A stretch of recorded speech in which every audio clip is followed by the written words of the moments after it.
Hello, everyone. We're live. Welcome to the People's Basics. Today is Tuesday, April 13th. And in today's video, we wanted to talk about the endorsement that we had issued last week from our social media account on Twitter about an endorsement that we had made in the New York City mayoral race. As we had said at that time, we wanted to issue an endorsement in this race because we really wanted to signal the importance of local elections in the 2021 electoral cycle. We have previously covered and broken down each of these candidates' platforms. There have been some updates since those videos have been posted. And so our team decided to come together now that there's a little bit less than 70 days left. You know, we're nearing on 2 months from the primary vote on June 22nd. We decided we wanted to opine on how we collectively felt about this race. And so we issued an endorsement as follows. It's a ranked endorsement because New York City, for the first time, will be using ranked choice voting in their current election cycle for their local races. And so we decided to rank our top 5 candidates. Now, mind you, what I am about to tell you does not reflect my own personal endorsement ranks. These are from the organization. We are a democratically run organization. And so we issued a ballot for our staff members of who they wish to vote for. And we also took into account feedback that we asked from you all. So these are not my own rankings, but these are the rankings of the People's Basics Network. So at number 5, we decided to endorse Maya Wiley for mayor. This was primarily due to the fact that there were other candidates in the race that we more wished to be able to block. For instance, we did not prefer as much Scott Stringer, Raymond McGuire. We did not like Eric Adams, especially at the network. And so we thought strategically Maya would be a great choice comparatively because we think that she can do good on some issues like gun violence, particularly. We were very impressed with her plans there. We thought that her overall approach to criminal justice reform has been solid. And I think her community care program is really innovative and bold. So we really did like her there. There's some concerns about consistency and her past experience with the de Blasio administration, but compared to some of the other candidates, we decided to go with her. And I will personally say, off our list, who I will give as a notable mention was Sean Donovan. Biggest reason he didn't get much acknowledgement from the network is that he didn't align on any of the big policy priorities, and also at the same time, he didn't have a ton of viability in the race. So we decided to go against that. Then at number 4, we decided to issue an endorsement of Paperboy Love Prince. Very opposite in nature to why we decided to endorse Maya. A lot of people at the network really liked Paperboy because he supported the big ideas that we support. Universal basics. He is the only one boldly, although the details are sparse, but boldly running on a universal basic income of $2,000 a month. I don't know how he does that, but he's championing that as part of his campaign, and also universal basics of healthcare and education. He is running a campaign focused on love and building community. And so his values and his big ideas are why a lot of people gravitated towards Paperboy. I had my own concerns about, his viability in the race and some of the actual details in his plans, but, his overall character and goals made a lot of people really like him. So we endorsed him at number 4. Then at number 3, we decided to endorse Kathryn Garcia, the former sanitation director of New York City.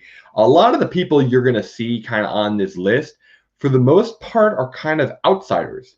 Kathryn is technically, I guess, the most insider of the bunch because, as I said, she was the sanitation department director under de Blasio, but she ended up leaving that administration and, honestly calling it out very vehemently for the major cuts. I think it was around 60% that they did to the sanitation department.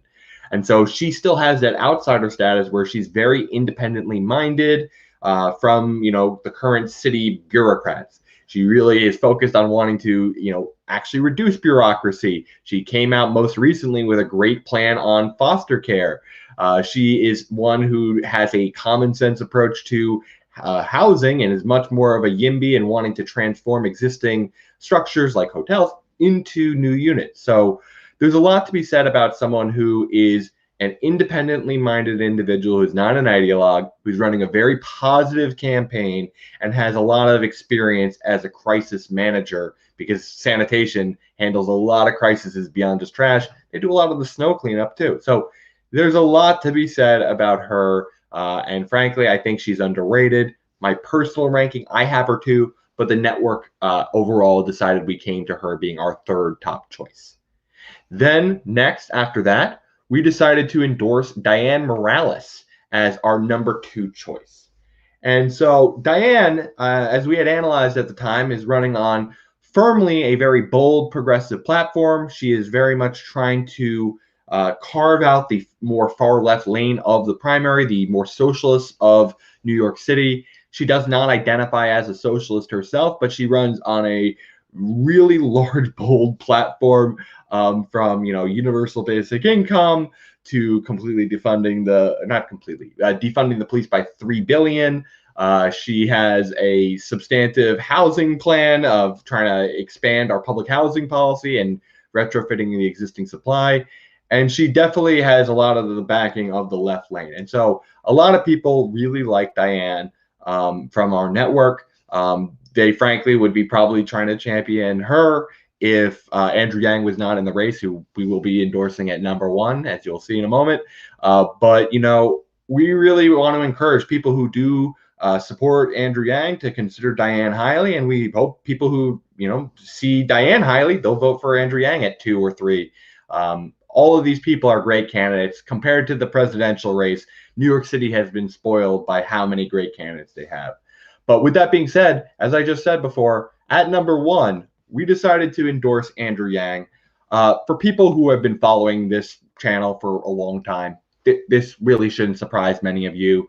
We were supporters of Andrew Yang during the presidential cycle, but he has largely been able to transform his bold national platform into one tailored to the local environment of New York City. There are particular reason why we think he is well suited for New York City. It comes from the fact that he understands what are the top priorities most people are looking to address.